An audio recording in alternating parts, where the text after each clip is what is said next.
मान लीजिए किसी बाघ का रोज का रास्ता आपके बनाए बिजली घर से सिर्फ 2.5 किलोमीटर दूर है। तो क्या सिर्फ इसलिए वह रास्ता महत्वहीन हो जाएगा क्योंकि वह परियोजना की सीमा के अंदर नहीं आता? यही सवाल अभी मध्य प्रदेश के सतपुड़ा में उठ रहा है।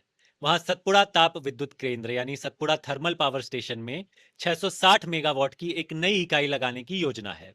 परियोजना की लागत लगभग 12,000 करोड़ रुपए बताई गई है। अब इसकी पर्यावरणीय मंजूरी को राष्ट्रीय हरित अधिकरण यानी नेशनल ग्रीन ट्रिब्यूनल एनजीटी में चुनौती दी गई है। याचिकाकर्ता का आरोप बहुत सीधा है। परियोजना के पर्यावरणीय प्रभाव आकलन यानी एनवायरमेंटल इंपैक्ट असेसमेंट में कथित तौर पर कहा गया है कि 10 किलोमीटर के भीतर कोई टाइगर कॉरिडोर यानी बाघों के आने जाने का प्राकृतिक रास्ता मौजूद नहीं है। लेकिन याचिका के मुताबिक एक दूसरी विशेषज्ञ report Satpura Melaghat tiger corridor को मौजूदा बिजली घर से लगभग 2.4 किलोमीटर दूर बताती है।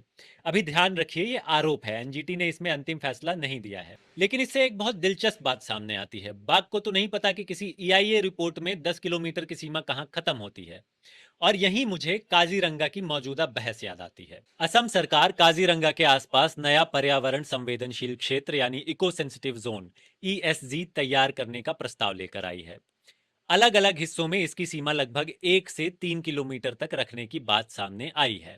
फिलहाल पुरानी 10 किलोमीटर वाली व्यवस्था तब तक जारी रहेगी जब तक नया ईएसजी औपचारिक रूप से तय और नोटिफाई नहीं हो जाता। मुख्यमंत्री हिमंता बिस्वा शर्मा का तर्क भी समझना जरूरी है। उनका कहना है कि अगर हर तरफ सीधे 10 किलोमीटर की एक जैसी सीमा लगा दी जाए तो आसपास के शहर, घर, कारोबार और लोकल डेवलपमेंट भी बेवजह प्रभावित हो सकते हैं। और यह बात सही है कि हर जंगल के चारों तरफ 10 किलोमीटर का एक ही घेरा बना देना कोई साइंटिफिक सॉल्यूशन नहीं है। लेकिन फिर 1 किलोमीटर भी कोई जादुई संख्या नहीं है। काजीरंगा में पहले से 9 वाइल्ड लाइफ कॉरिडोर्स यानी जानवरों के आने जाने के रास्ते चिन्हित हैं, जो काजीरंगा को कार्बी आंगलोंग के जंगलों से जोड़ते हैं। तो बहस ये नहीं होनी चाहिए कि ईएसजी 1 किलोमीटर हो या 10 किलोमीटर। पहले हमें इकोलॉजिकल मैप दिखाइए। हाथी कहाँ से गुजरते हैं, बाढ़ के समय गैंडे किस तरफ जाते हैं, बाघों के कॉरिडोर कहाँ हैं, नदियां, वेटलैंड्स यानी आर्द्र भूमि और कैचमेंट एरिया यानी जल ग्रहण क्षेत्र कहाँ हैं। उसके बाद बाउंड्री तय कीजिए, क्योंकि डेवलपमेंट अपने आप में एनवायरनमेंट के खिलाफ नहीं है। लेकिन अगर डेवलपमेंट का नक्शा अधूरी इकोलॉजिकल इंफॉर्मेशन पर बनाया गया तो उसका नुकसान बाद में वापस ठीक करना बहुत मुश्किल हो सकता है।